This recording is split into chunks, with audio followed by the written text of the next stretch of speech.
Hello, everybody, and welcome to United Real Therapy, people. Welcome to United Real Therapy. On tonight's show, we're going to be discussing the potential, the alleged formation change, much needed formation change for Manchester United. We've got our lovely Rachel on here tonight. Hopefully, her computer.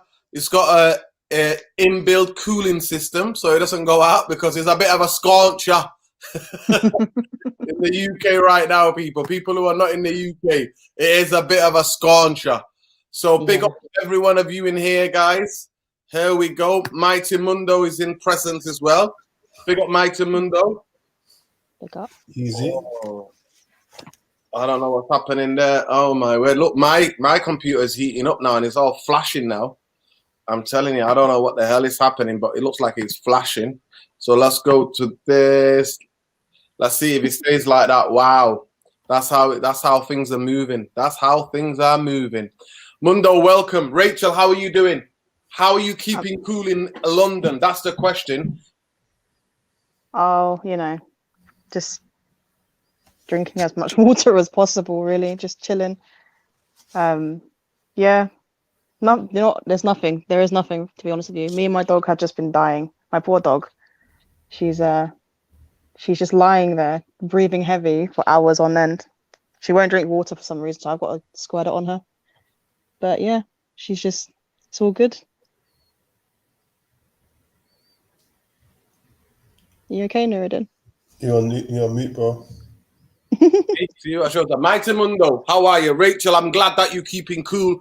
I'm glad that you and your poor little dog are keeping cool. I can only imagine congested London, absolutely squeezed London, absolute pollution London, how hot it makes it out to be. It's not going to be any fresh air. So we're glad that both you and the dog and the rest of your family are keeping cool. Mighty Mundo, how are you?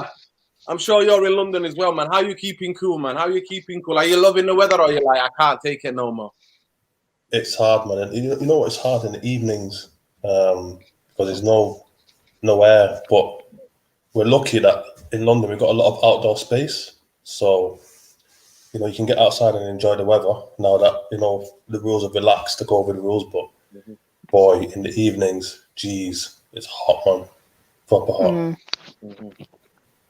Yeah, man. There we go. I don't know if you've seen the title of the show tonight, guys, but we're going to be discussing this alleged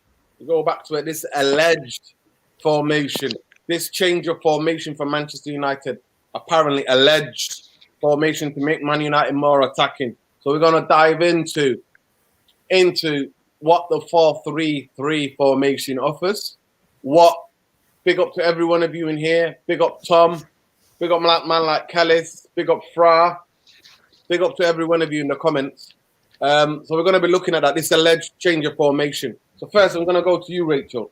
Rachel, obviously, it was the formation when Ollie sold us a dream, innit? The man sold us that dream, didn't he? He came into the club. So we hit that 4-3-3. We knew what the midfield was. Vidic, Herrera, Pogba. Catch me if you can. That's what it was, innit? It was when he came in.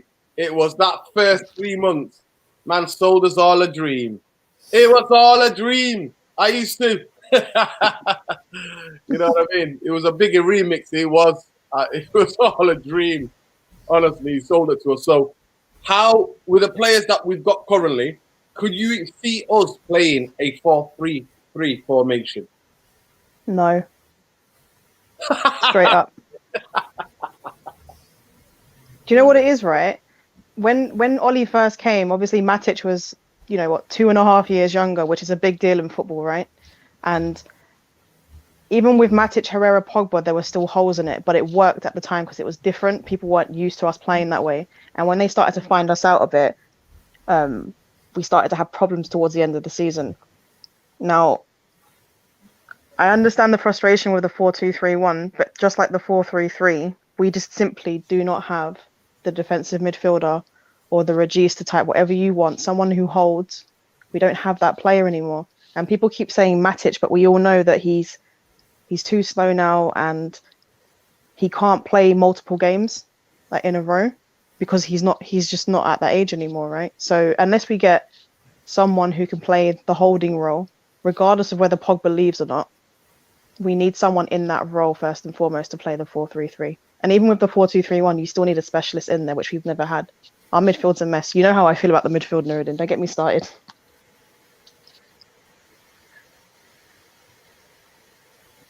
Oh, you're muted again. Laughing my head off. I'm laughing my head off. Oh my gosh. Because, yeah, of course. And that's the why I asked the question. So I'm going to go to you, Mundo. Mundo. I agree with Rachel 100%. We don't have a defensive midfielder. We don't have a CDM. But you know what? I've always called for is like a metronome. You know, like the kind of Verratti type player. He can sit in that position and just dictate play from deep. And there is a player that fits the mold that's available, but we're just not going to sign him. I don't know why we're dilly-dallying, like Saul, however you pronounce it, from Atletico Madrid. The man's available. Man. Why are we not buying? Why are we not bidding for him? But I'm not gonna lie. He's not a holding player. He's a much better player when he's able to get forward. He's really good in attacking area. Yeah, I would say that. Yeah. There's very few quality. I'd still buy him, even if he's an 8. I'd still buy him. Yeah, because he's better than what we've got now. Yeah, he's better than McTominay and Fred. But at the end of the day, if you want to play this 4-3-3, or even with the 4-2-3-1, you want to play the 4-2-3-1 effectively, you still need a DM regardless. So if we get Saul, then we'll still need a CDM on top of that. And if we sell Pogba, that might happen. But let's be real, we haven't bought midfielders for this team, well, for this club. Even when Fergie was here, we struggled to buy midfielders. How long were we linked to players like Wesley Sneijder for when we desperately needed a player like that in our team? How long? We brought Scholes out of retirement, and now we're going to need two. We're going to have to buy 2 central midfielders if Pogba leaves. It's not going to happen. We need at least a DM. We played in midfield. We played John O'Shea and Ryan Giggs and the Silver twins in midfield. That's how bad it was on Fergie. Exactly. So I remember those days. Those were dark days. But the thing is, there's a quality like Basuma, for example. You know, everyone in the show has been saying Basuma.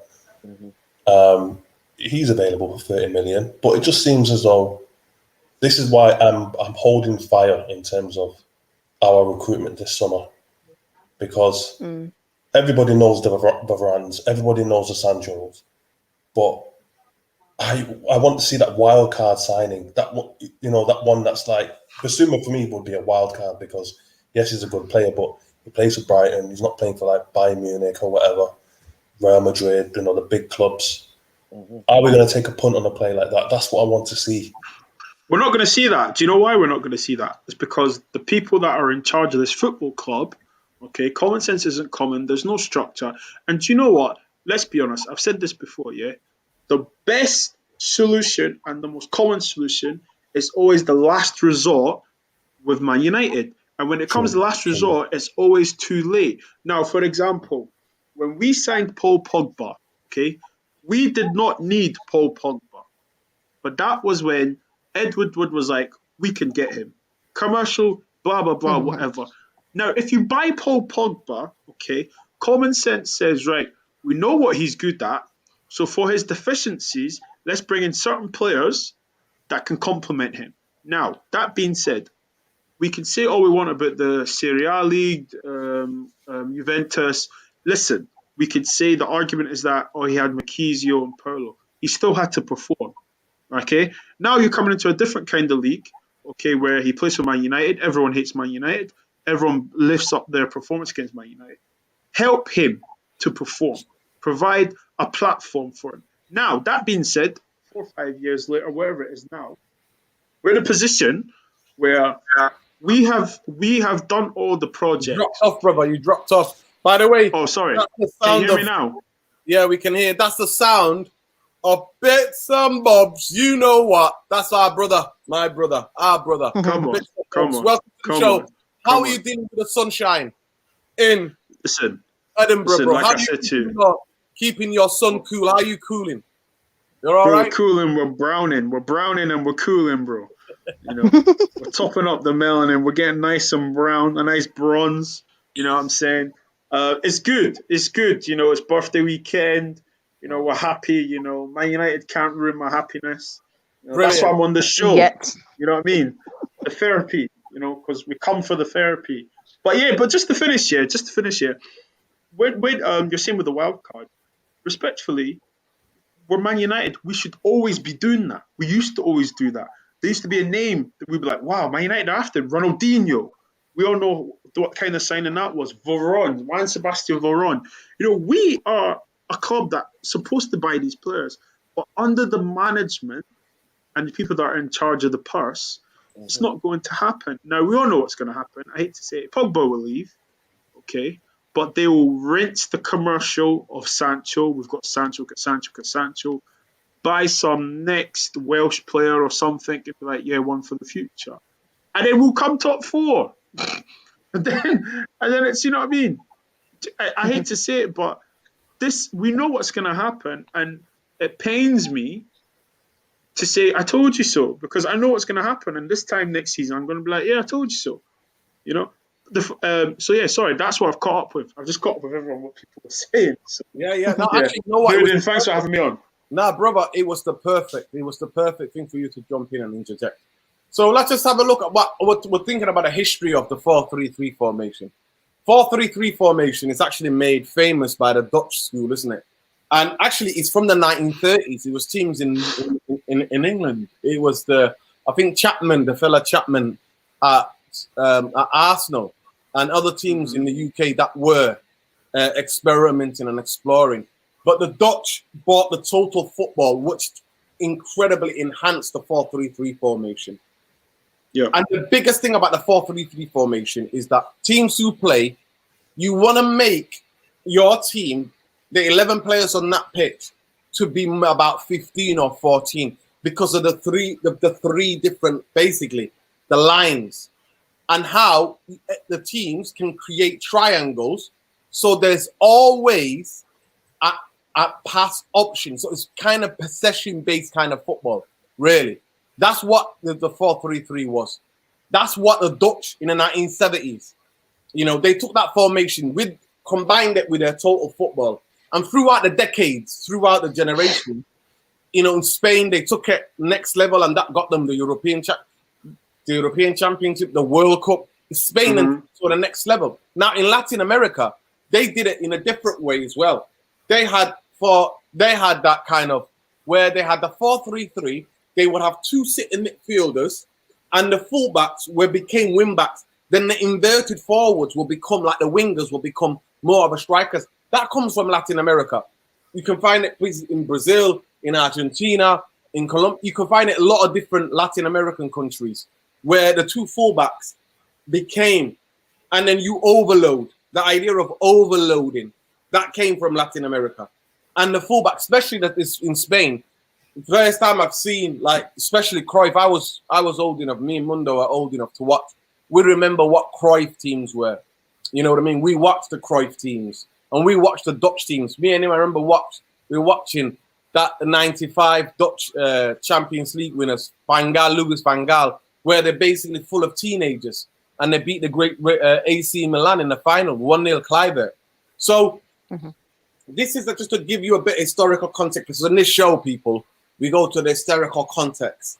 We don't think this just started today. We always have to look back and think, where did this come from? Because nothing ever comes from nothing, people. There's always, especially with formations, there's always a people building on it.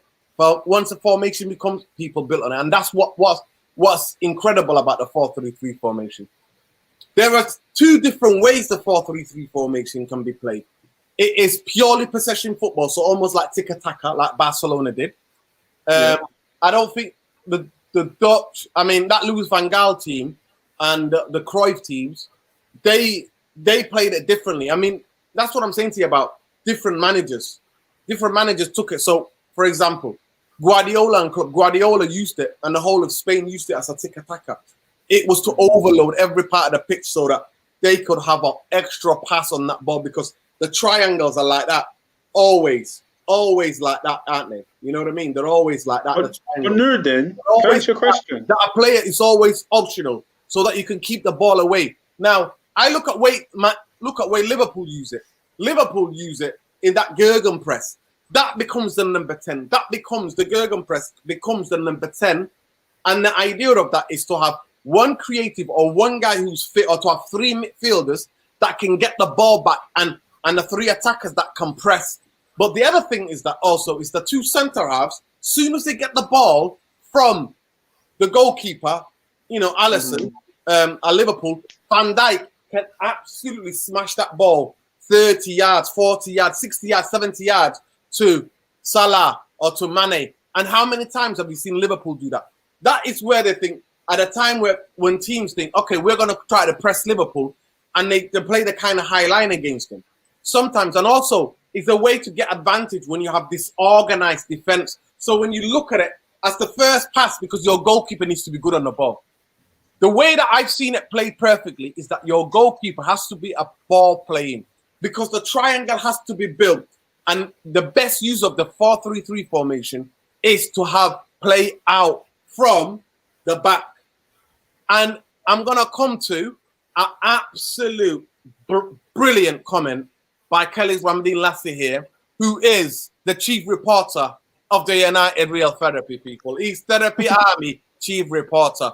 And he just perfectly puts it on there. I don't think so. Forget even about the CDM. Mundo and Rachel are both talking about CDM. You were talking about Pogba, bringing in Pogba, understanding the system that Pogba played at Juventus, the system that got the best out of him. But here we go. What is the difference between those teams and what Mundo and Rachel are saying is that forget about even the holding gap, because I think, having watched Fred in the Copa America, I know it was a crazy Copa America and the quality wasn't given, but at times he was the hold the CDM, and at times Casemiro sometimes was in front. They were sharing the role. In the games that I watched in Brazil went to the final and got beat by Argentina. But here we go. I don't think we have the coaches to set up for a 4-3-3. That to me is the biggest. It is the biggest. It is like boom. That is the biggest thing for me. Do we have the coaches to be able to play 4-3-3? And I'm saying that Oli did show when he first come in. Because when I researched Oli, before he got the Man United job, because when he was coming, I was like, if they give him the job, how did his team play? I know it's going to be very difficult for you guys to envisage comparing Mulder to Man United, but Mulder actually were playing regularly under Oli, playing in the Europa League. Let's not forget. And Oli, his best formation, he was 4-3-3. And Oli's team actually Mulder, if you watch, you can find it on YouTube, guys. They play very similar to Liverpool in terms of the press, very high press. Now, like somebody said in the comments, Oli came and took over a team that played a very low block. We were the least fittest team in the top teams in the league, because Jose was like, forget that, just be in position. Why are you running? Don't run, in position. Low block business. So we had to change that. And I'm going to refresh your mind, guys, at Liverpool. When we played Liverpool at Old Trafford, in the first time Oli's reign, we had 4 injuries in the space of 20 minutes. I have never been to a game in my life where I've witnessed 4 injuries in the space of 20 minutes. And actually, Rashford played on till the second half he played on. So, coming back to you and Bobby, do we have the coaches to be able to? And what kind of 4-3-3 are we going to be? Are we going to be very direct, like the way we've been? Rachel did a brilliant video on it. In the way we just go through the lines quickly. Man United attack. Get the ball from the back to the middle, quickly to the front. Accelerate. As soon as the ball gets to the midfield, we accelerate the attack. Or are we going to play it like we did, Oli was playing it with Herrera? And Herrera did a lot of the donkey work in that. Matic was good. Yeah. Matic was the pivot. but Herrera did a lot of donkey work, and Paul Pogba was free. Go, Bobby. I think it's the initial option because I don't think, this is my opinion, I don't think Fred's disciplined enough to do the donkey work job, because I think he's very tenacious. He will bite people's ankles, and that's yellow cards, potential sending offs. I think it'll be the initial one, as in to get the balls forward as possible, looking for Sancho, I dare say, and Rashford and Martial, because the thing about the 4-3-3, the three midfielders playing central midfield have to be able to retain possession. We don't have that. We don't have, well, we do, but we don't use them. Donny van de Beek. But we don't have players to play like that. So when he said that we're going 4-3-3, I kind of thought to myself, you're a liar, because we don't have the players for that.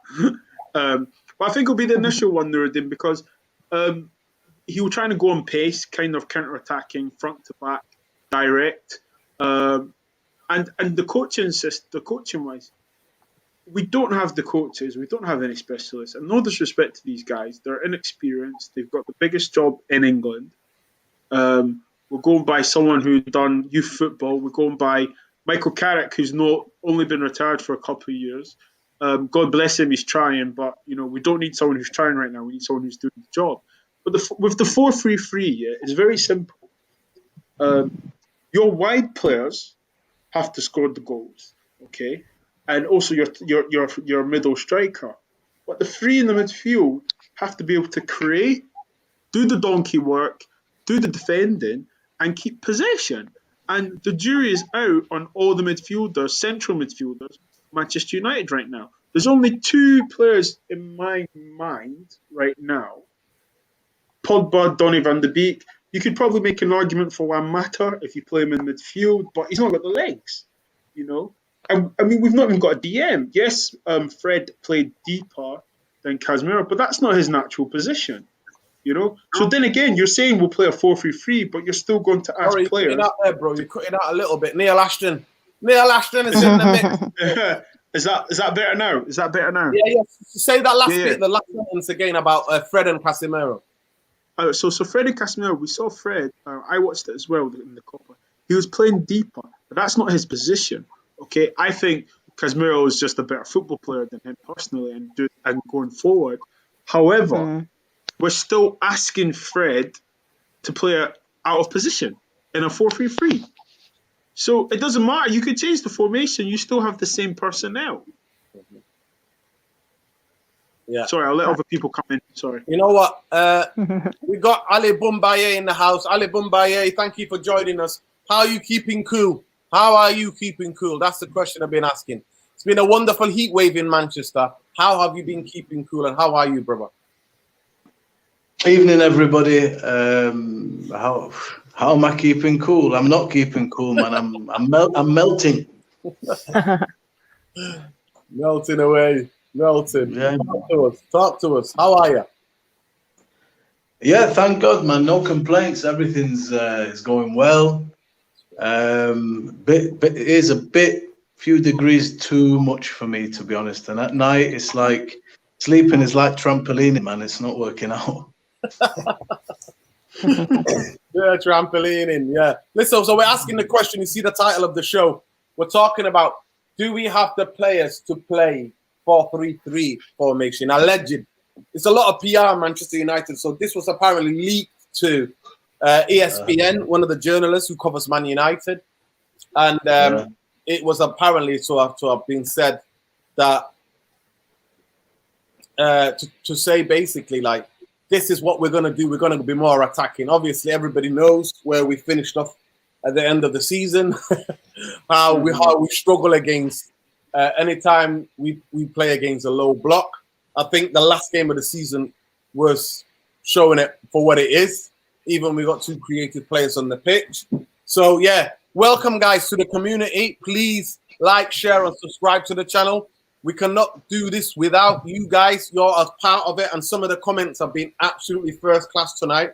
We're diving. This is a tactical show. We're talking about formation. The proposed formation that Man United can be. The formation that Ollie sold us a dream with when he first came in. So that's what we're breaking down. I gave a bit of historical context to what that formation, the teams that played it, and now we're just asking Ali Boumbaye to give his answer. Do we have the players to play the 4-3-3 formation? And also, Khalis Ramadeen lastly made a thing. Do we have the coaches that can coach to play the 4-3-3 formation? Yeah, short answer to me, yeah, we have. I think we can play 4-3-3. You just got to find the right blend in midfield. The defence is fine. The attack now with Sancho, Martial comes back fit. We got good options now on the bench with Martial back and Sancho in the mix. Now you've got real quality on there. Form dips, somebody can come in. You've got great players to really come on and change games. And now you're going to have, danger from both sides. We're not going to be, heavy on the left. You've got Sancho coming in who looks really good. And who knows, Varane looks likely. That's a good signing. So I think we do. You just got to find the right combination. It's always, I spoke with, I was telling Rachel, I always struggle with, accommodating Paul Pogba in the team. I think he's a world-class potential, but his lack of consistency and what I've seen in 5 years, I'm not seeing a world-class player because I don't see like Kevin De Bruyne every week. I want to keep him in that, but he's also, it's like a double-edged sword. He's a burden. But I think we've got the players. We've got 6-7 midfielders at this club. And I like Fred. I like McTominay. I know everyone wants a CDM. I'm not going to cry if we get one or we don't get one. But, I think this is Donny's year. Personally, I'd like to see him because he showed me he's pretty good in a tackle towards the last couple of games of the season. And, he's competent going forward. So you put him in.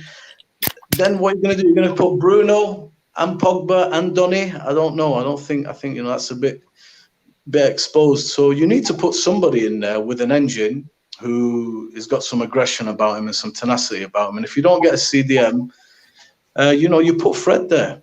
You put Matic there. You can put McTominay there. But then you choose your combination. But we do have it. It depends on who we're playing. Yeah. No, I think definitely. I think to me, the only thing is that who's going to do them. I think Fred may be able to play the Herrera role. But to me, he's a bit too reckless. The thing about Herrera was that he was very, very clever footballer. A very clever footballer in terms of the way he read things, obviously being coached by Bielsa. And actually, people forget, he was actually in that Bielsa team, that the greatest performance I've ever seen against Man United was that Bielsa's Atletico Bilbao team at Old Trafford. It was the greatest absolute team came. I've seen the Real Madrid. I've seen Barcelona at Old Trafford. I've seen Juventus at their great height. The only team that I've ever, from minute one till the last minute, ripped Man United, like I'm talking about, taught us a football lesson, was that Bilbao team, Bielsa's Bilbao team, and Herrera, as a youngster, was a number 10 in that team. And people laugh at me when I tell people, people are like, what? Herrera? Munyain as well. Munyain was really talented. Yeah. In that team. Andreas Herrera was a number 10 in that team.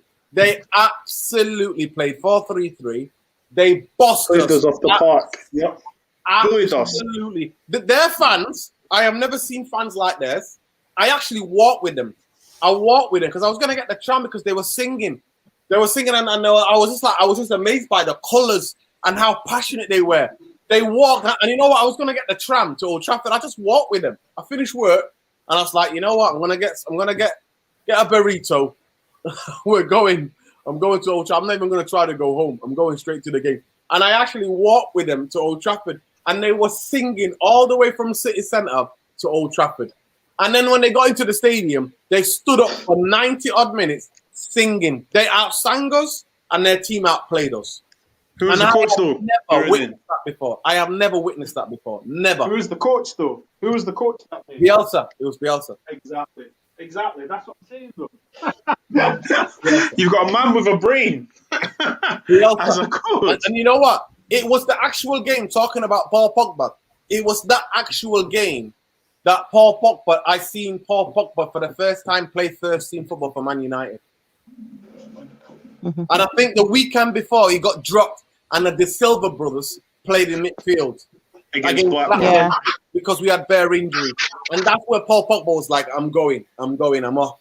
So it's really interesting. But Ali Boumbaye thinks he'd be able to find it. For me, it's very interesting because I look at the midfielders we have. We've got Matic, we've got Fred, we've got Pogba, we've got Donny, we've got Matic, and then we got Bruno. So how many is that? That's 6 midfielders, haven't we? That's Lingard. No. Well, Lingard, to be fair, Lingard is a forward. I don't see him as a midfield player. He's more of a forward.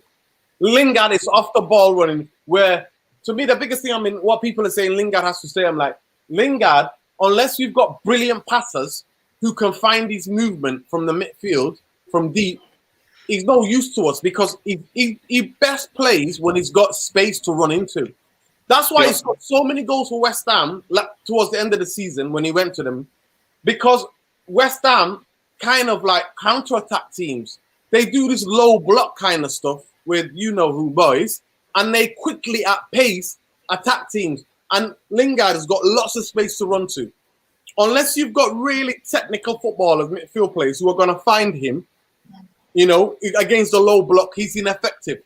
But anyway, he's more of a forward than a midfield player. So for me, what it says to me is that you either have a coach, because I had seen Marouane Fellaini, even though I wanted Van Gaal out, I literally seen Marouane Fellaini played as a number 8 by Van Gaal, coached as a number 8. And we went to Anfield and absolutely schooled Liverpool. So it can be done with the right coaches. The question is, do we have the coaches? I don't think it's the coaches. Rachel, sorry, going back to you, Rachel. But I don't think it's just the coaches, though. Do you remember Van Gaal? Van Gaal had I Herrera. do. Who did he have? He had Herrera, Fellaini. Who else was in midfield? Schneiderlin. Schweinsteiger. Yeah.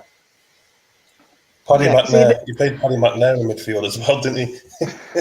To be fair, Yeah, we did. Actually held his own, to be fair, actually. Yeah, he had a cracking game at the away game at Chelsea, didn't he, Paddy McNair? He was playing like prime Roy Keane in that game. Yeah, but this is the thing, though, right? It's the game against Liverpool was probably the best game we played under Van Gaal in terms of dominating away from home. Did we do that regularly under him? Now, to be fair, we went to City as well. I'll never forget that. We went to City and I mean, this is the thing. Yeah, what I'm saying is we didn't regularly dominate these teams, and that was down to the players. Quite frankly, we didn't have the quality. Van Gaal beat the top 6, did he not? Yeah, he did. Yeah, he did, but he also finished outside of the top 4. Of course, he did. But No, I understand the point. I actually liked Louis Van Gaal. To be fair, he did not have very good players though to actually implement his system and actually progress with the team. So the thing about 4-3-3 and the whole 4-2-3-1, right? You have to look at the successful teams that have played those formations and what the profile of player is required to play those formations. And quite frankly, with both of those systems, most of those formations, you need either a CDM, whether it's an out-and-out defensive one, or a regista next to a ball winner. You need someone who's good on the ball and someone who, as you guys say, was tenacious. So, for example, if we were to get Ruben Neves this summer, I don't particularly want him, but if we get him, then we support him, sort of thing. If we get Ruben Neves, the best player to play next to him is Fred. Yeah. However, if we got, say, a Declan Rice, the best player to play next to him wouldn't be Fred. It wouldn't be Fred or McTominay. It would be Pogba if we kept him. So Donny, yeah, exactly. The profile of player is different. Listen, but McTominay, because the way Man United use McTominay, the times that Ollie has freed McTominay as a number 8 up and down, he's actually quite good. He's actually quite good breaking the lines and running into the box, and he's actually got a really decent shot on him. But it's the times where the people Ollie tries to turn him into a number 8, defensive number 8, and it just can't happen. He's not good at it. He's so easily pressed. He's not technical enough. And you look at it different in terms of. But McTominay is actually quite press resistant. To be fair, that's not the issue. McTominay for me is more about his spatial awareness.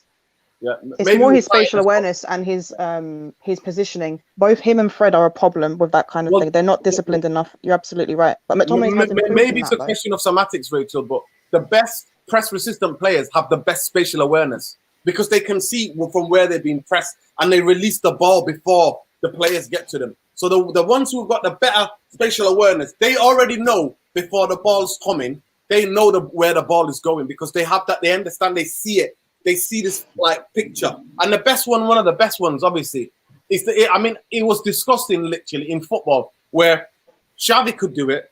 Iniesta did it even as he was an attacking guy. He was press resistant. And Busquets is probably the best press resistant footballer I've ever seen in my life. Like I've ever witnessed. Underrated. Do you know very underrated, Busquets? Well, do you know what? There's two ways you can beat the press, though. One is you can move through. You can move the ball through the midfield quickly, right? So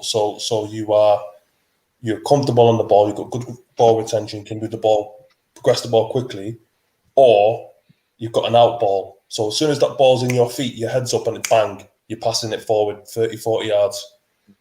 And McTominay hasn't got the ability to do either one of those things. None of our midfielders do, other than Pogba. Yeah, and Pogba's not press resistant. Yeah, he's not press resistant, Paul Pogba. And he gives the ball away. This is the thing about Paul Pogba, though, right? I love Paul Pogba. I think he's a fantastic player. However, he has major flaws in his game, right? And he's at an age now where those flaws, they're not going to change, right? Mm. And playing him in the double pivot, even though he's probably our most creative option there, it doesn't work. Right? And people bring up this whole Juventus thing. I'm sorry. Now he was more of a forward. He played more of a forward in Juventus. he had Vidal, Marchisio, Pirlo behind him. So unless we're going to do that at Manchester United, which we've shown no signs of doing because we've never done it, right? For me, Paul Pogba should just leave. Yeah. I've said it straight up. Like, people getting upset about Paul Pogba, at the end of the day, even though he's a fantastic player, he hasn't been consistently effective for us for a multitude of reasons.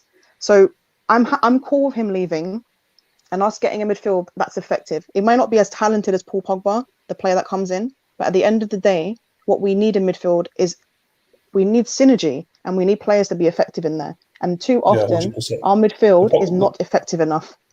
And this is the problem with everything to do with our midfield. The problem with Pogba, do you know this season? Go on, Chris. No, I was just going to say that it's. I think he's got it in his locker to, because he's rangy, he's quick, he's got good ball control. So you would expect him. If we were compare him to a player like Patrick Vieira when he had the ball. Yeah. If someone came to tackle him, he was able to like progress the ball, step out of the way, evade challenges, all the rest of it. With Pogba, it's like it's. I don't think it's his ability. I think it's his decision making. When he's on the ball, he wants to do the Hollywood stuff. He wants to do pirouettes and take a million touches. When it's not necessary. When he can easily evade the challenge, easily get past the player. Sometimes you see him evade the challenge and then come back into the danger zone. You're like, you've already beat the player. Why have you not progressed up the pitch? Yeah, this is a bad habit he has. He has a habit of doing this, and it's not just for Manchester United, right? He does it for France as well, and this is what people need to understand. Like for France, yes, he's had 2 very good tournaments, yes, but even within those tournaments, there have been moments where he's literally cost his team games. Well, he could have cost his team games. In the Euros, he did it against Switzerland, right? But in the World Cup, he had moments like that as well. But they ended up winning the game, so no one really spoke about it. Paul Pogba has always done this. And this is what people need to understand. There's no denying his talent or his ability.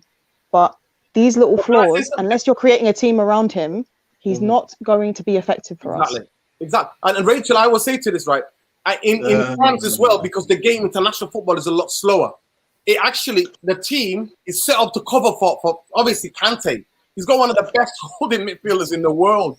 There's not just one Kante. There's sometimes 2 Kantes, 3 Kantes on the pitch, right?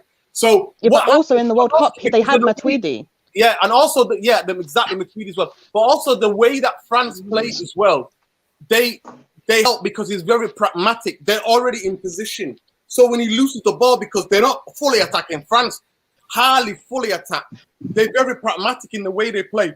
If Pogba loses the ball, then there's enough players in positions to try to mitigate the circumstances. But the difference is that in the Premier League, and the difference between him and Vieira, Mundo, was that this pressing style of football wasn't the way it's now. In the Premier League, teams target our midfield. They target Fred because of his first touch for a Brazilian.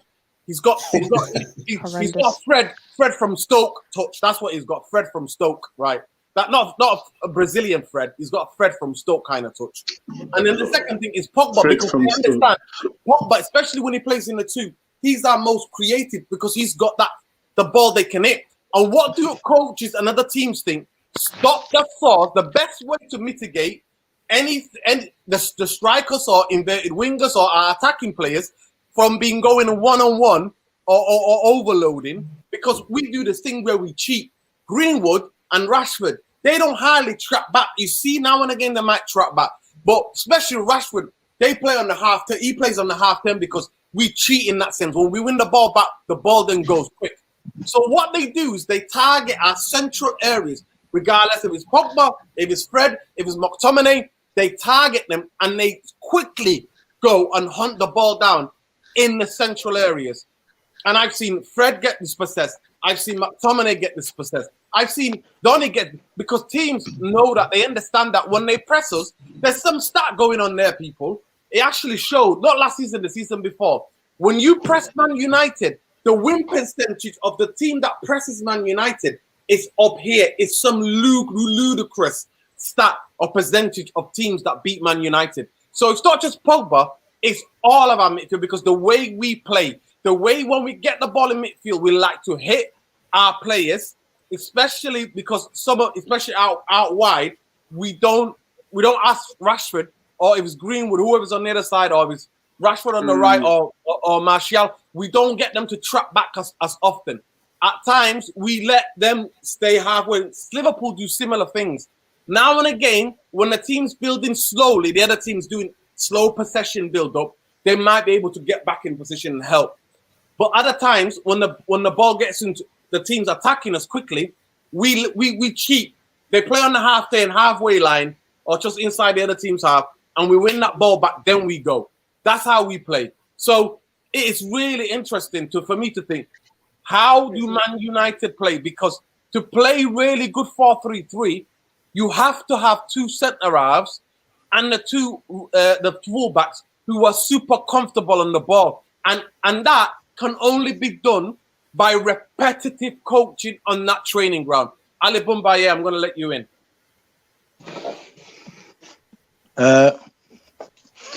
When we were watching the team last year, we kept hearing that we're settled now on two defensive midfielders, two sitters, and you would see obviously Greenwood or Rashford, and then a striker up top. So effectively, it is a 4, then 3 midfielders, but only it's 2 sitters. I think what we want to see is some more progressiveness with replacing one of either Fred or McTominay with somebody a little bit more, some better ability going forward, taking a bit more risk developing our game. Am I right in saying that? Yes, I mean that's what's been reported. No, I mean I'm asking here a consensus. That's what's been reported. That's what the reporting said. Apparently, okay. Let's leave what they're reporting a second. Yeah, I'm asking the question. Nobody on here likes that, so we're saying, can we play 4-3-3? I believe we can. I think we've got the players to play multiple formations in this team. If you get Varane, you don't have to mother those centre backs anymore, and you can replace McTominay or Fred. Who do you want to put in there? Are you going to do it? Because if you get Declan Rice, now we've got one guy, he can marshal everything, set the 2 guys next to him free. So in effect, you're just doing 180 degrees turn of our midfield. So 2 becomes 2 in front and 1 sitting. Is that correct, guys? Yeah. Is that what we want? I actually think I actually think for the players that we have, the better player that can complement the players that the other midfield players that we've got. Bro, let's just answer the first part of it first. It's not Declan Rice for me. It's Phillips from Leeds. Because let's just answer the first part of the question though. Then is that what we want? Yeah, we bubble wrap our centre halves. Okay. So now let's say the same job, but both of them can't do the same job because both of them we get two guys to do one job, and both of them are horrendous at that job. Okay. So let's say you get Varane now. Let's say you don't get a CDM. I don't know if we will get one anyway. We might not. Let's say we don't get one. We have to sell. Let's say 6 midfielders. We have to sell. Let's just do the scenario. Yeah. So we want to replace one of them sitters, and we want two people a bit more attacking prowess going forward. Who do you want to put? So you can take your pick out of McTominay, Fred, Matic. Let's say one of them sitting. How do you want to play it? Because you're going to start Sancho or Greenwood on the right. You're going to put Cavani or Martial in the centre. And you're going to put Rashford on the left. That's pretty much a given. We're talking here 4-3-3. Forget all the other stuff. All right, so we don't get a CDM. Who do you want to put in? Well, I don't think. Who do you want to put in? Do you put Bruno and Pogba in there and give them license to go forward, take a bit more risk, progress the game? What do you do? No, because we haven't got a defensively and positionally a better player in there. For me, we have to for the way Man United want to play. I can't see us playing. McTominay and Fred don't play for me. If Man United want to win the league, Fred and McTominay don't. They're squad players. They can come in games and do a job, but they're not. They don't start. And I don't actually think I would get Declan Rice. I mean, I like to ask Rachel. I think Phillips for me. When I've seen him, I mean, Bobby can answer because I know you watch Leeds as well, Bobby. I know you watch their games. But I've seen Phillips still here absolutely be almost like a quarterback at times for Leeds. I've seen him play as a number 8. I've seen him play as a number 6.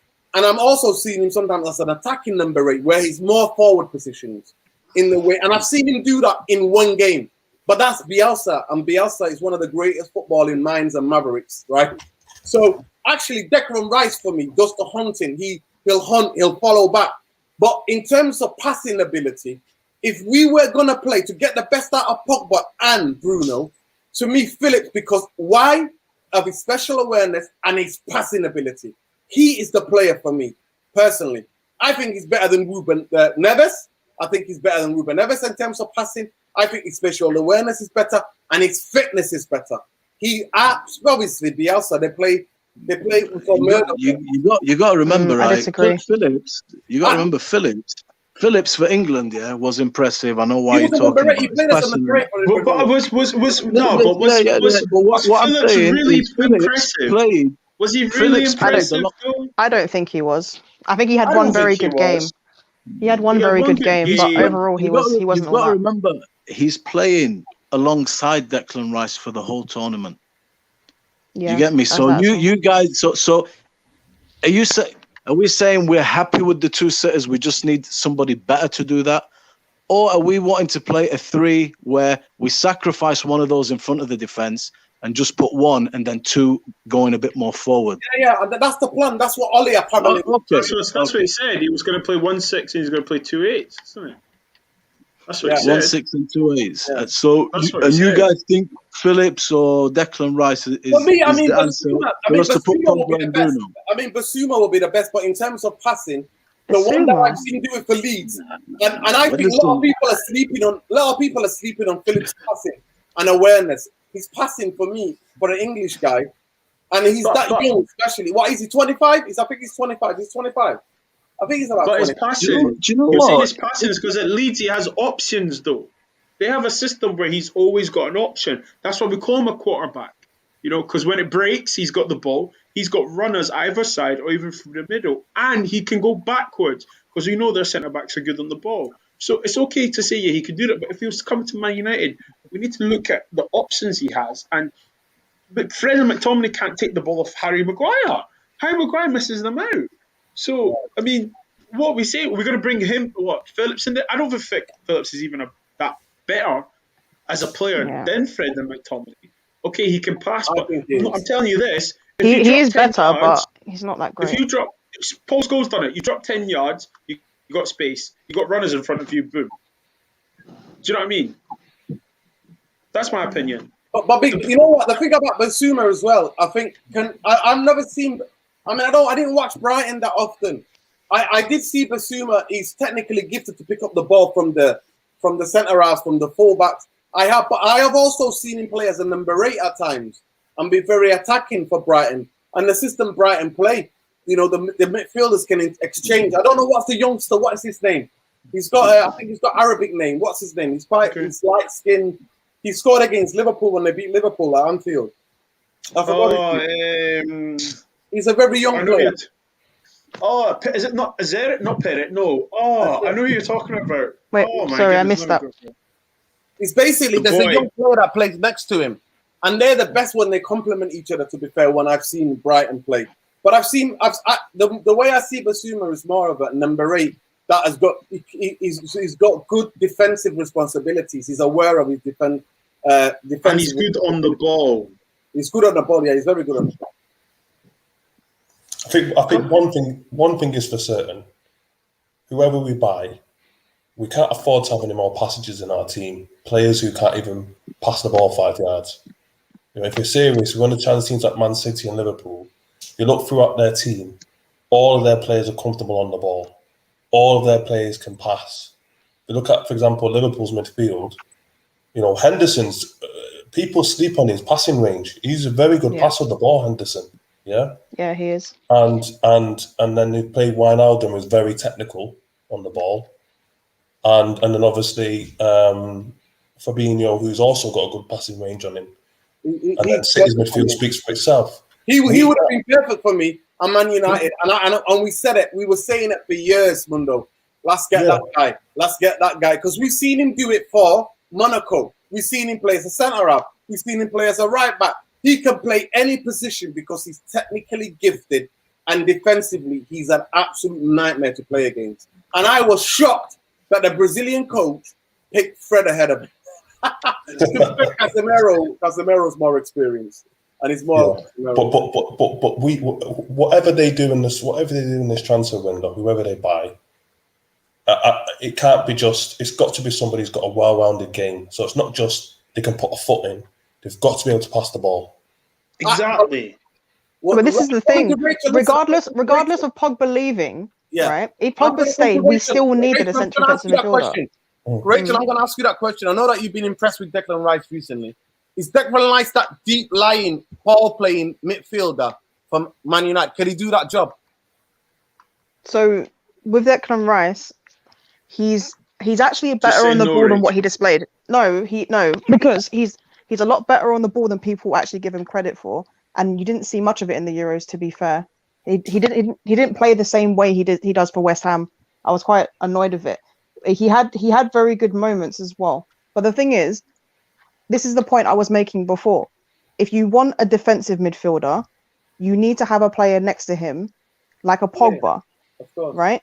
If you're going to have a player like Ruben Neves, you don't need a Pogba next to him. It's not going to work. You're going to want someone who's a little bit faster across the ground.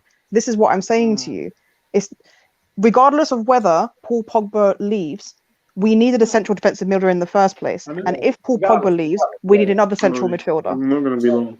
Of course. That's it. 100%. Like 100%. The thing is, for me, I don't care about the formation because the formation that you see on paper is not actually what happens in a game anyway.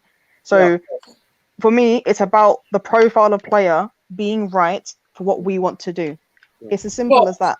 But Rachel, the 4-3-3, it has shown teams have been some of the most successful teams in recent years have been the best formation is being 4-3-3 in terms of keeping possession when you need to slow the ball down, in terms of the team being very absolutely playing through the channels and being more attacking. The way that I can't see Ole Gunnar Solskjaer changing the form, changing the tactics in terms of Man United, because that's one thing about Fergie. And that bit there, Ollie, is when it talks about the Man United DNA. It's getting the ball quickly forward. We've been to Old Trafford. Most of us have watched United throughout the years. Yeah. And we've seen that Man United didn't dilly-dally too much in the midfield and holding it. other than Paul Scholes in the later stages of games where we wanted to control it, he can dictate the game, he could play it, and Carrick did it to a certain extent as well. But Scholes was the guy that kept the ball, kept it ticking and try to control the games. Majority of the time, Man United, it was all go. And sometimes when the other team sat back, tactically, what Fergie used to do is give the other team the ball. And then we will let them come onto us, and then we would go quickly, get the ball moving quickly. So I can't see that tactically changing, but the 4-3-3 for me is the perfect formation if you want triangles. And the best team, the teams that have won the Premier League, have been the most successful in the Premier League in recent years, have all played 4-3-3. Even you could say it was like Chelsea played with a big backs. Conte played 3-4-3. That's what he played, didn't he? You know what I mean? I know that some people will say, oh, it was 5. You know what I mean? It was 5. You know what I mean? He played 5 at the back. But actually, it feel like it was 3 centre-backs. The wing-backs helped the midfield. It was 3-4-3. So formation can encourage, can persuade teams to play with good coaching, can be more attacking. And that, I think, is really good, because what we saw in those first 3 months from Ollie when he was selling us a dream, obviously, it was the new manager bounce, but Man United looked more fluid. There was somebody who made the comment, and I'm going to stay with you, Rachel. We're talking about somebody made actually really good comment about Bruno's indiscipline, how he just drifts forward sometimes as a false 9 at times for Man United. The myth. Well, yeah. I mean, some people could say a myth, but sometimes you do see him. He's the one who's pressing, actually. Cavani. He's the trigger for our press. He's very good at it. Yeah, exactly. But there's a reason. Like, this is the thing. There's a reason for it. When we press, we switch to a 4-4-1 formation. That's what we do. And Bruno does press. I know he's the trigger. Yeah. So, but when we build up, Bruno Fernandes roams. And more often than not, when we build up, Bruno Fernandes actually drops deep, especially when we play McFred, because they don't progress the ball well. When you actually see Bruno's average position on the football pitch, it's basically, you know, that line, the 3 behind the striker. Yeah. Bruno is across that line. Yeah. That's his average position. 100%. He drifts. Yeah, I've noticed when Fred and McTominay play, he comes deep actually and picks up the ball and tries to get things going. I've seen that 100%. When those two play, he becomes less ineffective as well. His game becomes less ineffective. Honestly, it's almost like he's frozen. Yeah, there's another thing as well that people are forgetting. Right? In order to play a 4-3-3, you need wingers, right? That's traditionally how 4-3-3 worked. Prior to Sancho, how many wingers did we have in our side? Not really. Exactly. So Sancho being there helps in terms of what he wants to do with the 4-3-3. It's not just the midfield. There's also the fact that you spoke about players that are good on the ball. We have a certain Wambasaka at right back. That's what I was saying. That's what I was going to come to. So this is what I mean. There are holes in this team regardless. And like another thing with the whole Bruno thing, when people talk about Bruno constantly playing the hero ball, you have to remember whenever you've had a successful side, how many creators do you have in the team? Loads. Yeah. Bruno Fernandes and Luke Shaw are our 2 biggest creators. Yeah. Our left back and our 10 is our biggest creators. Rashford is 3rd on that list when he's fit. Yeah, he is. But the thing is, Rashford he's not a natural creator. He will try to do things every now and then, but his instinct is to cut in and shoot. Yeah. Exactly. Yeah. So you bring in Jadon Sancho, who's a fantastic creator. You have Bruno in there. If we keep Pogba, you'd have Pogba in there. You'd have Luke Shaw. All of a sudden, you have multiple creators, and Bruno doesn't have to constantly try the hero ball to create something. No. There's also that aspect of it. Exactly. So, and the biggest thing for me now, I can't see us being lopsided, because now I can imagine the season will start and the players, because it's whatever they've been doing, whatever they worked on. And clearly we worked on the left-hand side. So the connection between Maguire, Rashford, Luke Shaw on the left-hand side, and Bruno sometimes coming short, or Bruno also going to the left-hand side as well. But now that ball is on to switch it. The ball is on to switch it to the right. And that's one of the things that people call me negative and all that, because I talk about structure and I talk about efficiencies in this thing, because I was like, when other teams or other fans from other teams try to banter us, I'm always like, we already know we're shit. And here's the reasons why we're deficient. Here's the reasons why we're shit. So now I'm looking to see what teams, because now we've all noticed, every one of you on here has noticed, when we try to switch that ball, other teams go, all right then, give Wambasaka the fucking ball and see what he does. Exactly. That's exactly it. I want to see now, let me see what other teams do now, because everybody shifts across. You see it. Soon as we have the connection, we get in the halfway line, we have Luke Shaw, Bruno sometimes playing in that area that Rachel talked about. Rashford sometimes coming deep. That kind of position, we've seen it. We've seen now. It's going to be interesting to see our team. Would it give more space to Bruno? Would it give more space to a number 8, someone like McTominay or a Pogba, to be able to have to? Because if we stretch it, and the tactic would be, can Sancho stay wide? Can he hold his position and go stay wide? Because when you can stretch that ball, he's good enough to take one-on-one all day, every day, isn't he? It'd be really. To be fair, that's not how Sancho is going to work, because he's going to come inside, isn't he? Yeah, Sancho is a really intelligent player. Yeah, so what he does, right, is, so he will start off on the right, and because of the way we usually play with our front three, it's going to be fluid. It's going to be a lot of interchange. So Jadon Sancho works in half spaces, so that area between the central and the wide areas, if anyone doesn't know. But he works in that area, and what that will do is even though AWB isn't the best on the ball, it will allow him to overlap, because AWB works better on overlaps than underlaps. He's quite quick, yeah. But yeah, AWB prefers to 1v1. Yeah, Rachel, let me stop. What I'm talking about, what I just laid out was the low block. That's what I'm not talking about. That's the tactic. I'm talking about the low block, and the best way to beat a low block is for your creative, skillful players to stay out wide. The biggest problem we've had, I really hope Sancho, when we play against a low block, when we play against teams that are going to attack us, I definitely agree 100%. But the biggest way to defeat a low block is to keep one player. If you're attacking one side, is to keep one player out wide as much as you can. And that's how Man City stretch. And when you stretch, it's easier to over and to switch the play. And they do that constantly. That's one of the best things I've seen. And I've seen the great AC Milan do that. Mundo will be here. Donadoni. Remember Donadoni? Donadoni. When teams will try to sit back against AC Milan, the ball to Donadoni will be switched. What was the other guy called as well? What's he called? Not Mal. What was the other guy called? Sometimes Donadoni and the other guy that used to play out wide as well. I forgot his name. But Donadoni was the guy who used to. That's the first time I ever saw growing up watching football. I'm going, Milan are playing this team. And in Italian football, you see the low block was just their natural. When the great AC Milan team that went back-to-back to win Champions League, they were the first team in the old European go on the Sarri, they went back-to-back.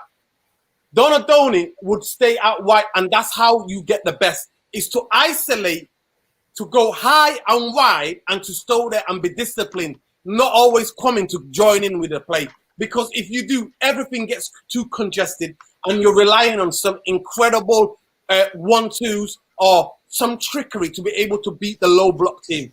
But carry on. So sorry, I didn't mean to interrupt you. Carry on. I've actually forgotten. It's fine. Don't worry. What you were saying, let me remind what you were saying. You were saying the way Sancho will play. I know because I've seen it for Dortmund. He likes to get involved in that one touch and movement. He likes to come in and play almost as sometimes even as a number 10, almost that kind of positioning where he gets involved. He gets involved. And he's playing a one-touch football, pass and move and run into space. I've seen him do that. Yeah. And also taking shots off. Sometimes he even comes to the left-hand side so he can go on that right foot and to have a shot and stuff. Yeah, he's done that more in the last 6 months or so. But like Devon the Details described him perfectly. He's basically an attacking midfielder that plays wide, which means he's very intelligent on the ball. And he has a lot of ability in terms of his dribbling. Like he does this thing, which is really like, I remember watching him against Bayern Munich. And what he would do is he'd get the ball and he would like run into the half space with the ball, and he'd have about 3 or 4 players trying to run after him. And then what he would do is when he gets to the box, he will slow the game down. And usually 2 or 3 of those players will just run past him. And when he does that, all of a sudden there's a massive amount of space and he can just play it inside. And he slows the game down because players run. Yeah, he's very good on the ball. I'm a big fan of Sancho. I think he's a very good player.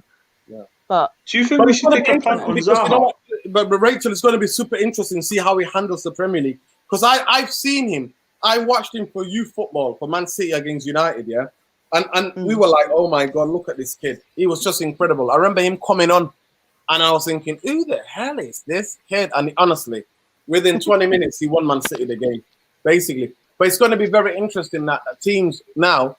It's going to take time. I think it's going to be surprised, but the level of pressing and the detail to attention, especially in the low block, I'll be very interested to see what he does. Because to me, he's the perfect guy Man United need on the right. Because, and I really hope that at times he stays disciplined on the right, because he can beat players and it's very hard to get the ball off him too easily. You're going to have to foul him because he can manipulate the ball. He can manipulate the ball. You know, he can go either left or right. He can, you know what I mean? He does that dancing skill, doesn't he? He dances, doesn't he? He kind of like got amazing balance. Amazing balance. What I would love to see is Sancho, because Rashford obviously is injured. It was injured, so whether or not he has an operation, we don't know. But I'd love to see Sancho on the left and Greenwood on the right, because both players can go either way, left Daniel or right. James, mate, on the left. Carnage. Let me not. No, Bobs. No. It done all right. No at the Daniel Euros. James talk. Listen, No Daniel done all James right talk. at the here. Euros. Done all right at the Euros. Daniel James. Only 1 second. Like Mundo. Go on, Mundo. Go on. You were saying, Mundo. Go on. No, I was saying I would love to see because when Greenwood's on his game and he can go both ways, he's a very tricky customer, isn't he? But imagine having him and Sancho. You know, those two would cause carnage. I think I would love to see those two unleashed with Cavani in the middle. But Mundo, those two will cause carnage if we keep possession in midfield. And we've got passes. Yeah, if he's got McTominay and Fred behind them, then they'll have the same problems that Rashford had last season, Martial had when we were playing that wide. But I think this is the thing. It happens every season when we're so close and we think you just need that one or two extra. We never quite get it over the line. So this is a big summer, because if they only sign Sancho and Varane, we can't win the league with that midfield. It's just not possible. I can't see us challenging. Yeah. We can't win the league with that midfield. No, we're not. I'm not asking to win the league, by the way. I'm asking to challenge. Just to be in the league season. No, we can't challenge for the league with that midfield. Well, that's we what I'm can't saying. even challenge for the league. It's not about winning. I'm not being that greedy. I just want to challenge. I just want to challenge. You know what it is though? Like when every manager, like every team, every winning team, right, has had an effective or good midfield. In recent years, the defense we've seen teams. I remember the Barcelona team, one of the best Barcelona teams. Their defense wasn't that great defensively, but their midfield was so good. But they kept the ball from everybody, though. You kept the ball, though. Yeah, no, they did keep the ball from everybody, but the midfield was functional. It was effective. Everyone in that midfield was excellent at their job, right? And when Barcelona had to defend, we saw it. Even when they were the best team in the world, defensively, when someone attacked them, they had problems because their defense wasn't that great. So for me, it's not.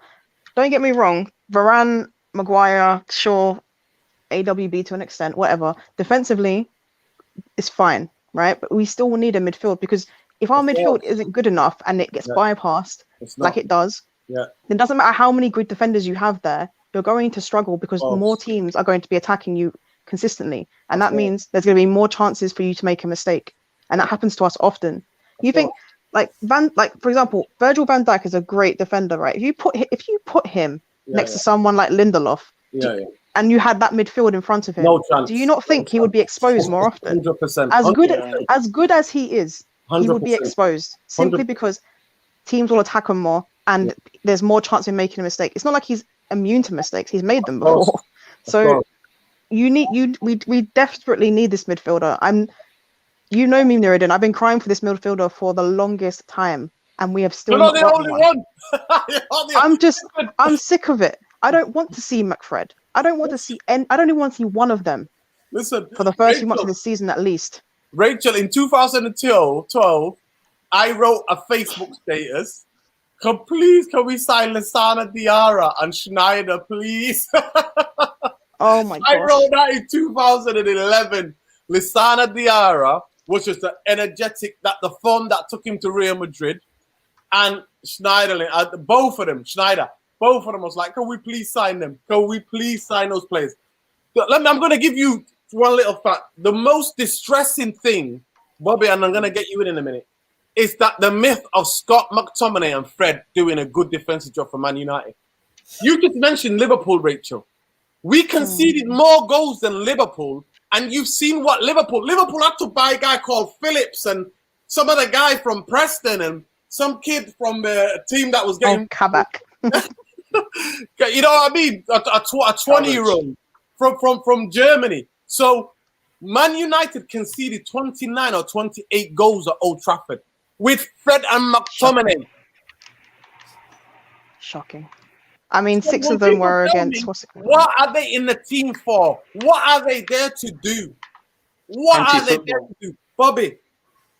Anti-football. That's what they're there. Anti-football. But they're not even effective. They're not even effective. That's no, do you know what? That's the in some games, they have been effective. In some games, like for example, when we played against the big teams, especially, they have been effective. The problem is, once we get the ball back, they're just not effective. When we don't have the ball, like especially against City, for example, they're not. You know, they do their job well in the sense that they try and close down spaces well and all that kind of stuff. Rachel, the problem is that they're limited. They're limited players. Rachel, it's not even that though, because do you know what? It's not even that though, because you right? You have to. There has to be a question where you have to ask, what is the instruction that they're doing? Now, if you're saying to Scott McTominay, do you know what, Scott? Cross the halfway line, fuck shithousery, kick when you get the ball, pass it. Fred, keep tenacious, because they look like they've never played. They look like they don't know how to play football sometimes. Yeah. But on that evidence, what is going on in training? Sorry, I'm taking a bit left here, because something must be happening in training for Ollie to keep picking them. Do you get what I'm trying to say here? Yeah, Does anyone get what I'm trying to say? Bobby, he panicked as soon as we got whacked 6-1. I told Saeed and I told Aaron, as soon as we got whacked 6-1 against Tottenham, I said it. I swear to God, I said it. He's going to go and play now, Scott McTominay and Fred. And you know the craziest thing? In that game, he played a Paul Pogba. He played a team that didn't have any preseason whatsoever, that only had one game against Aston Villa, and Tottenham played 5 preseason games before they played Man United. Crystal Palace played 6 preseason games before they played Man United. And he panicked. Soon as the 2 games against Crystal Palace and Spurs, he panicked. And he even came out, was like, we're not going to be that open anymore. And I said, the 2 players who are going to play now in this mainstay in this team are going to be Scott and McTominay. And you know what? I called it. And you can ask Saeed and you can ask Aaron, right? But the biggest thing for me is that where they're effective. And coming back to what Rachel said. Rachel, they're effective when we play a low block. When the whole team sits behind and they're just hunting the ball against Paris Saint-Germain, against Man City to some extent, against Chelsea to some. Well, Chelsea didn't really attack us. It was a 50-50 kind of game. But against Man City and against Paris Saint-Germain, when we sit back and do the low block business, they're effective. But when we are having to go and get our centre-halves up the halfway line, then we get exposed.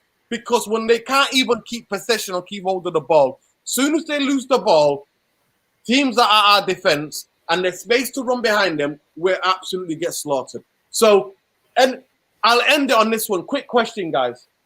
Do you think Man United should spend money on Trippier? Or do you think we should keep Dalot? Or do you think we should keep Dalot and let Dalot and Wambasaka fight it out? Because Dalot is touted a lot in Milan. They all some of them. I mean, I've just talked to 2 AC Milan fans. They say to me, "What the hell is it?" And I'm like, "Listen, the game is football in Italy.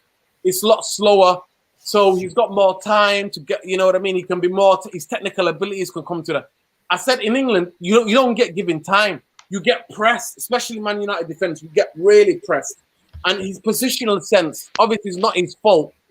His positional sense is not as good. But then Wambasaka, is it really good? What do you think, guys? I'm going to Rachel first. About Wambasaka? No, do you think we should go and get Trippier or we could keep Dalot? It depends, doesn't it?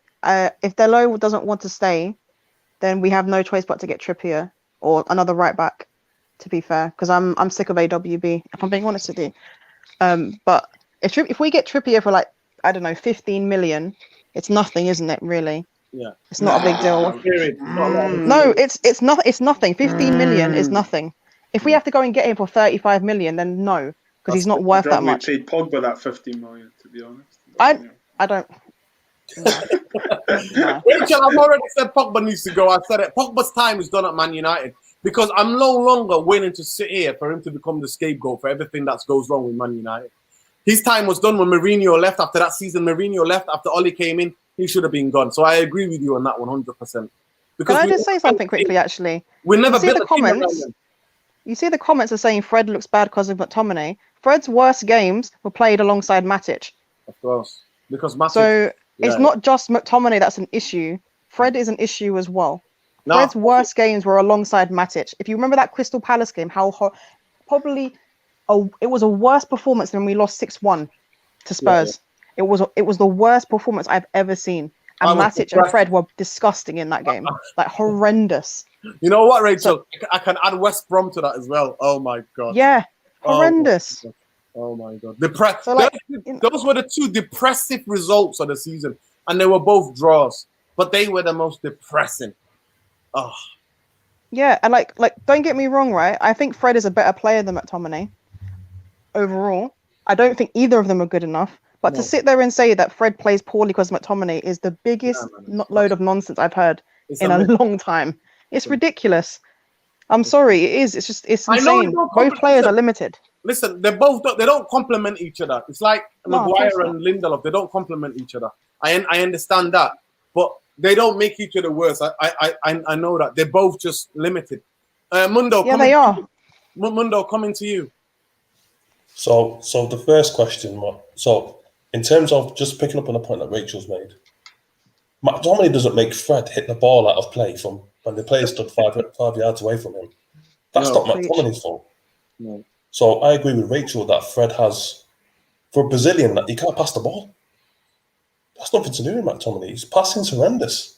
So moving on to the next point about Diego Dalot. From a football sense, you would keep him because he can play left back, he can play right back. How old is he? 23. Yeah. But I can see what Manchester United's thinking is, because if they think they can get Trippier for 10 million, which is what they're bidding, and he can cover left and right back, and sell Dalot for 25 million, they're thinking, oh, we've got an extra 15 million quid, right? So that's what their line of thinking is, because it makes no sense otherwise. Why would you get rid of Dalot?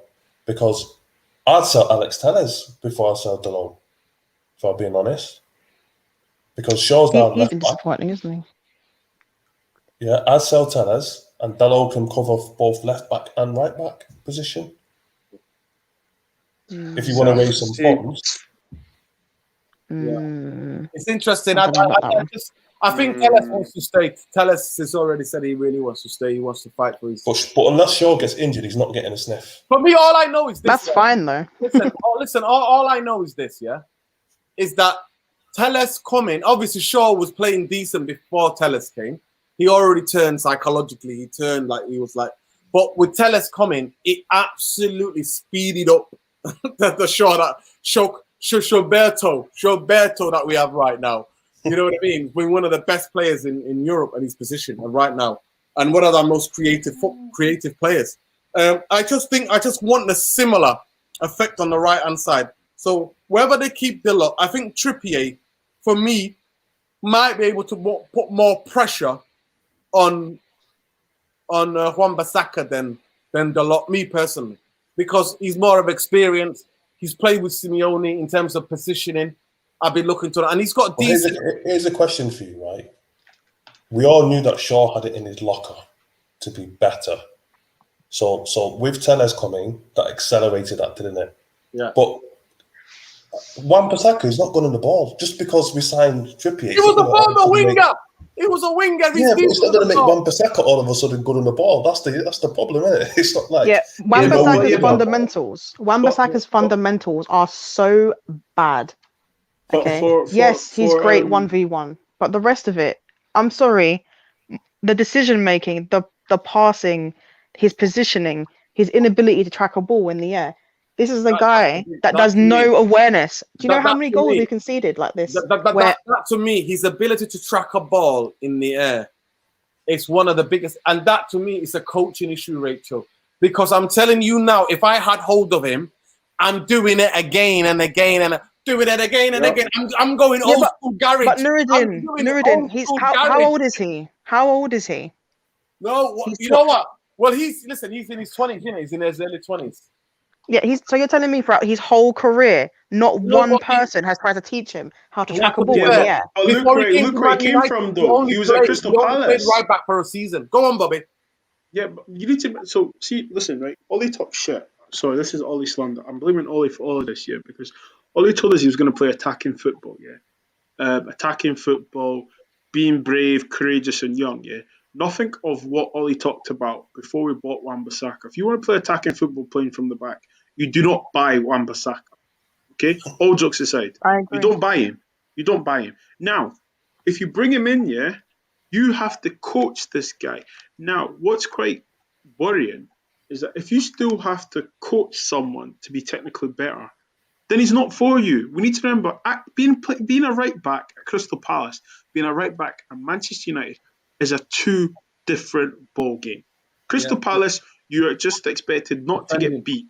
Yeah, defend. You don't have possession. But Man United, you play right back, son. You are looking to start the attack. Do you get what I'm trying to say? Now, we know his deficiencies. Okay, so the way I see it, it's not his fault he's at Man United. Ollie's bought him. Don't know why. Okay, and the question, Nuruddin, I wouldn't buy Trippier. Trippier's 31 or something like that. Yeah. So what? We're going to get 2 years out of him. If that 18 months, if that reeks of Ashley Young, that. That's a slander, Bobby. That's a slander. He's 20 times better than Trippier. 20 times better than that. I just think with the age, I'm just saying he's a bit like, you know, he can play right and left, but he's getting old. When Dalot actually first came in, he had injuries. And he was actually good at attacking. I remember watching Dalot do a step over. I was like, is that our right back doing a step over? Yeah, he is good, guy. And he tries to attack. Yes, but he can't. Defending can come. Okay. Yeah, you can learn to defend. Yeah, he can learn to defend. Do you know what I'm trying to say? But his initial attributes is going forward and attacking. Now, I go back to the manager. We want to play from the back, attacking football. This guy went to Italy. They were making noise about him. They're like, I can't believe you've loaned him out. Yes, different league, whatever. But Italy, you need concentration. You know, you need to be on the ball. Give him a season. Give him a season. Make or break. Give him a season. Say, listen, lad, clean slate. Go out there. Try and be the number one right back. If he plays well, he keeps the jersey. And the Alex Tellers thing, is funny. Because Alex Tellers was playing first-team football at Porto. You know? He's obviously came to Man United probably for the money. With incredible stats, Bobby. Tell the stats. Yeah. The goals. He was scoring goals, set pieces, free kicks, penalties and stuff. You know? And we saw the first game against PSG. We saw what he's like. So for me, you've got to keep him. And, you know, Shaw, okay, there's a bit of English media tax on Shaw. Right, Shaw was shit for the last 3 months of the season. Okay, I'm gonna say it now. He was shit for the last 3 months of the season. He had a nice little purple patch around January time, Christmas time. Everyone's getting a bit giddy. Oh, and they start calling him Roberto Carlos. Yes, he's had a good tournament. Okay, but this ain't Ashley Cole. Okay, this ain't flipping Nigel Winterburn. Did you know what I'm trying to say? This ain't even Celestine Babayaru. Nah, forget that. Listen. This ain't Dennis Irwin, mate. The greatest Premier League left back ever. There you go. So when people Shaw's been at Man United for 8 years, and he's probably had about 18 months in that duration. About 6 or 7. I don't think it's 8 years, is it? 6 or 7 years. I think so. He's going into his 8th season. He's going to his 8th season. He came under Louis van Gaal. 7 years. Yeah, he came on the Lou Van Gaal. So I think it's about No, 5 no, years. Moyes bought him. Did not Moyes buy him? No, Lou Van Gaal bought him. Van Gaal. Was he about? Okay, so say 6 years. Okay, say 6 years, right? Yeah. And can anyone tell me a season where he was shelling? No, Show he the was period. shelling the first season. He was our best player. Then he had his leg broken. Nah, Didn't he win don't Player know. of the Season for us a couple of years ago? So that again? Didn't he win Player of the who? Season for us a couple of years ago? Yeah. But to be fair, that was they just gave it to him, and he even gave it said, to Yeah, him. he wasn't amazing, to be fair, but he he wasn't was- like. and even That he was said, very see. even he said he was like, it was just because they didn't want who would give it to. That season, Pogba was our best player, but they didn't want to give it to Pogba because Pogba had the best stats. Yeah. Exactly. So Anyway, for me, guys- you just need to just give Dallo a chance. Yeah. And You just know say, what? Go Bobby, on, you man. made a good case. Bobby, I'll give it you. You made a good case. There's a comment here. It's gonna be peak when we pay the British tax just for Zaka to go and play for the Congo. The Great absolute comment of the night. Comment of the night goes to David Fisher. Comment of the night goes to David Fisher. That is absolute. Listen, let me tell you something, right? For the Wambasaka lovers here, defensively, he's one of the best for me. One of the best one-on-one defenders I've seen in a long, long time. And I'm talking about, I went to Old Trafford and watched properly the greatest one-on-one defender I've ever seen in my life, who had gigs in his pocket. And he played for Inter Milan. He played till he was in his 40s. Mundo, can you let the audience know who that guy was? Zanetti, Javier Zanetti. God. What a player. Zanetti. Rachel, I'm telling you, Zanetti. You would have... Javier Zanetti, right You back, would've left loved back, that guy. whichever one. You Javier would've loved Zanetti, that guy. are you kidding me? That guy was one of the greatest. That guy was one of the greatest, absolute greatest one-on-one defenders. But the thing about that guy, he would absolutely defend and then go up the pitch and run you ragged. He's built. He's like quite square, thighs, thick thighs, can run all day. I mean, people would bounce off him. That's how much he could just run, and he was just incredible. Anyway, the hope that I have for Wambasaka, he's still young enough. I remember, I'm old enough to remember Andy Cole coming to Man United. Andy Cole was a tapping merchant. That's all he was. Andy Cole was the last touch in the box for the goal to go in, because the Newcastle team was all set up to get the ball to Beardsley to Cole, go. That's what it was, right? Andy Cole struggled. Me and Mundo remember. We were sneaking into Old Trafford in those days, right? Andy Cole struggled. Andy Cole, with coaching and time, transformed himself to the player he was. He became short play. He became short, held up the ball. He went out wide, held up the ball. He had the quickest turn, like where he could turn you quickly, like Clivert used to. People used to be Clivert was a kid. He used to get the ball quickly and just turn quickly. Andy Cole transformed with the right patience and coaching. Andy Cole became an incredible footballer for Man United. And people are still sleeping on that guy.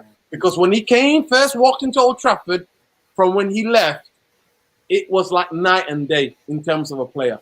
So there is hope. And the other thing that I would say about Wambasaka as well, Man United bought him, Rachel and Bobby and Mundo. We bought him after only ever playing as a right back for one season for Crystal Palace. Exactly. And this is the guy that I'm led to believe is going to lead us to glory. Get out of here. What scouts are telling you Wambasaka is the man to take us forward? And you know what? One season. And you know the craziest thing? The negotiation. Crystal Palace told us 5 months earlier, it's 50 million. We waited 5 months later and we paid 50. Nothing surprises me with this board, honestly. It's I horrendous. swear to God, Rachel, they were like 50 million 5-6 months ago. We dragged it out during the transfer when it opened. Dragged it out, tried to hackle. What happened? We paid 50 million. Why? Because we got a guy called Matt Judge, who's a banker, who knows nothing, zero about football transfer negotiations. Zilch. Every one of you in the comments, every one of you football fans knows more about negotiating for a player than he will ever have in his life. And that's who finds players for us. But anyway, guys, we've gone on for an hour and 30. It's been an absolute brilliant discourse. We've unpacked everything from where 4-3-3 comes from the players we've looked into. Everybody disagreed and agreed and disagreed onto everybody had their opinions, which every opinion is valid. The comments have been going off. It's been very hard to moderate the show and to also keep an eye on the comments tonight. But I would like to, from the top, thank Rachel. Rachel, can you please let them know where they can find you? Oh, yeah, you can find me at The Devil's Avocado on Twitter, and you can find me at the First 11 YouTube channel. Thanks for having me on again, Nuruddin. Really appreciate it. Honestly, absolute pleasure. And Rachel, can you please tell us about the shows that you do in the First 11? Oh, we've actually changed up a lot of it. We have Grounded Football podcast now. Man United are on Tuesdays. We did our second episode. Nuruddin's going to be on it next week as well. Yeah. We have Fraud Watch, which is basically just a banter show where we take the piss out of whichever player we feel like, to be honest with you, or manager or whoever you want to take the piss out of. And we have The Offside Rule, which is the ladies show. Was cancelled tonight, but it's back next week. So that's my favorite show. That's my favorite show on YouTube. It's absolutely wild. Yeah, it's a good show. Do you think our Matt Hancock show that we did on here was crazy? That Thursday night ladies show is absolute wild. Bobby, can you let them know where they can find you, brother?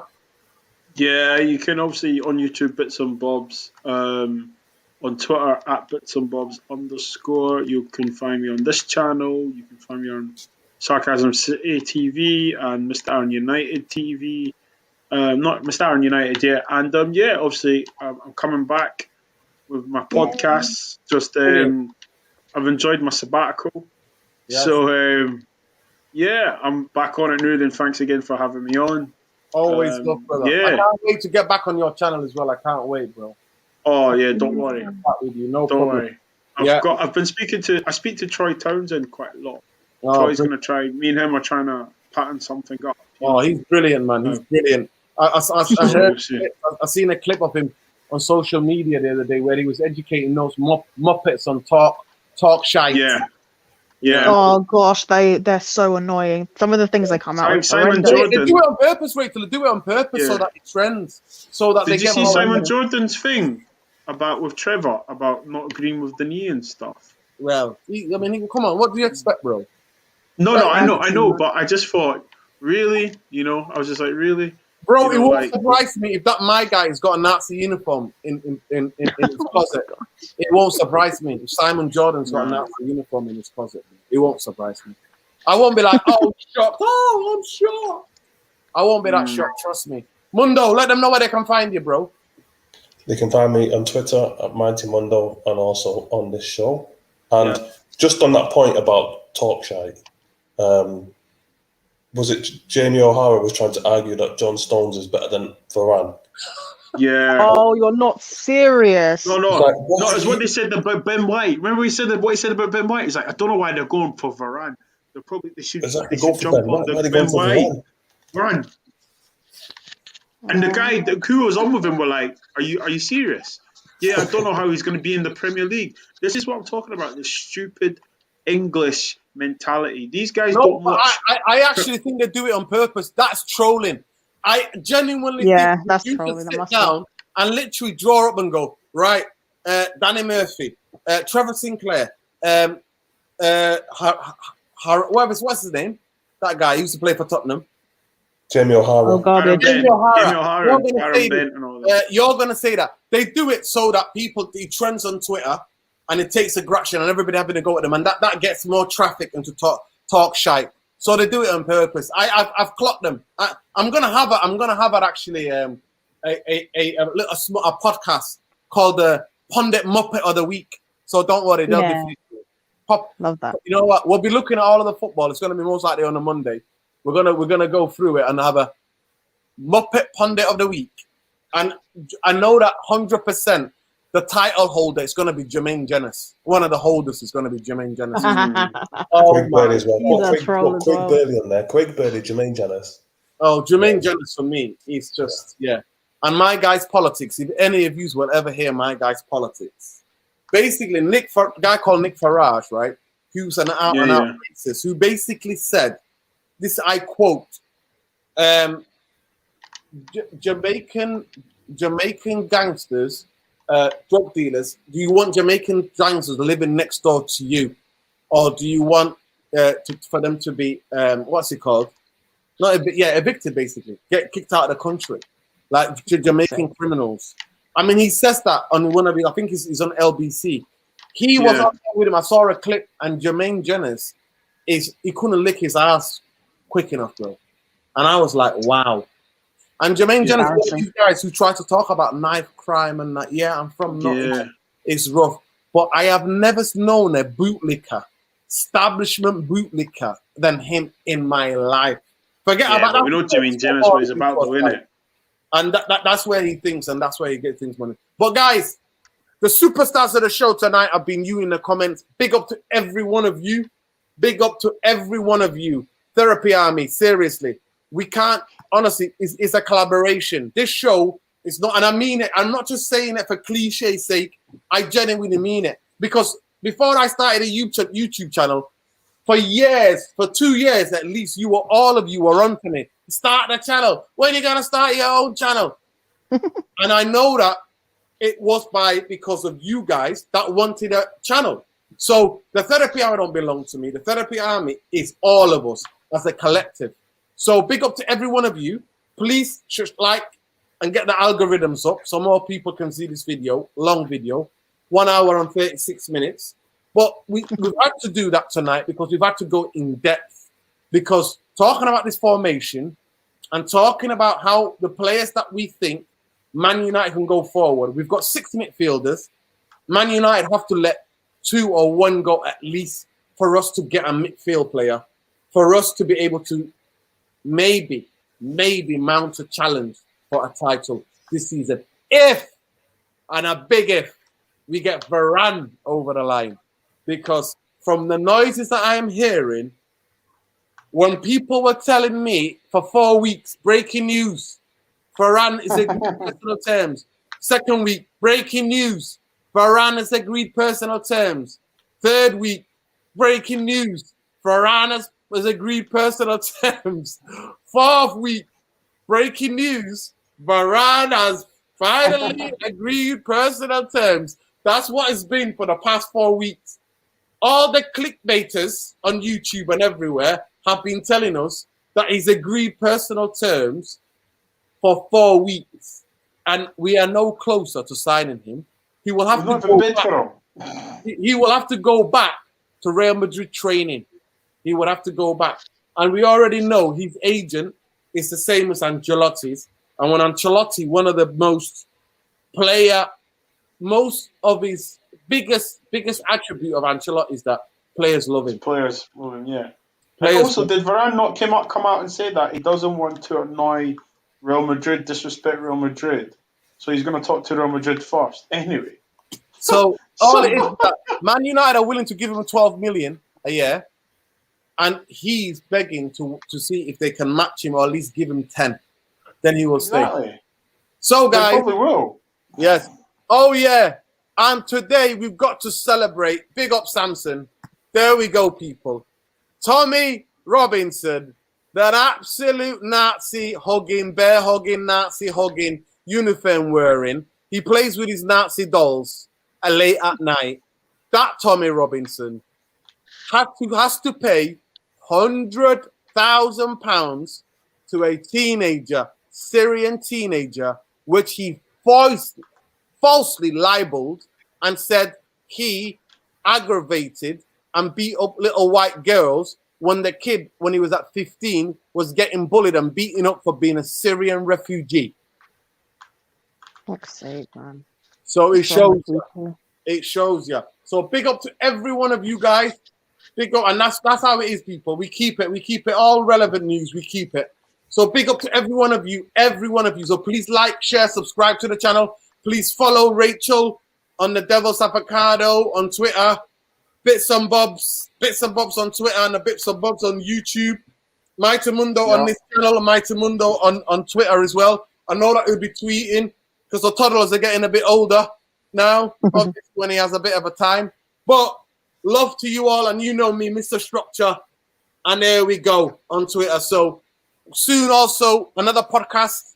I'm just trying to sort the graphics out for it, but it's called Prem Debate. So Mundo, Rachel, Bobby, I'm telling you, let everybody you know.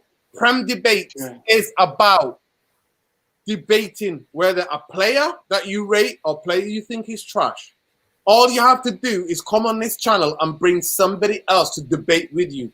I'll be moderating, so it could be two Man United fans debating, two Chelsea fans debating each other. It could be a Chelsea fan debating a United fan, Arsenal fan debating a Liverpool fan.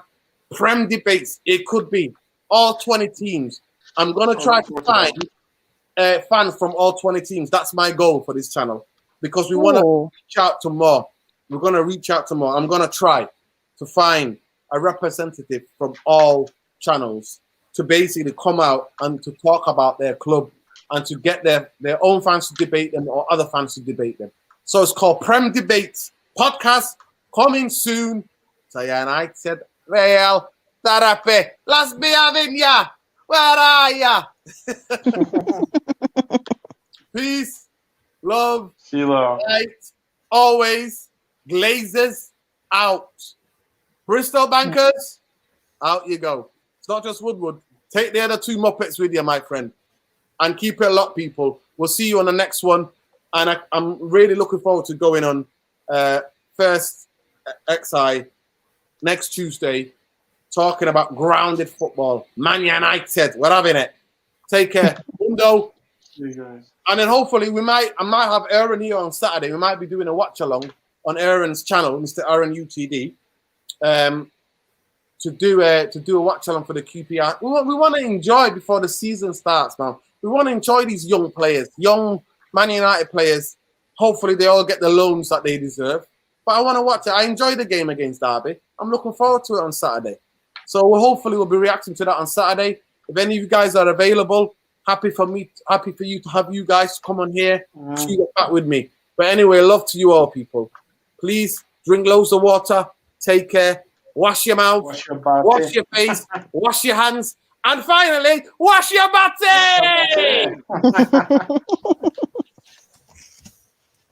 Take care.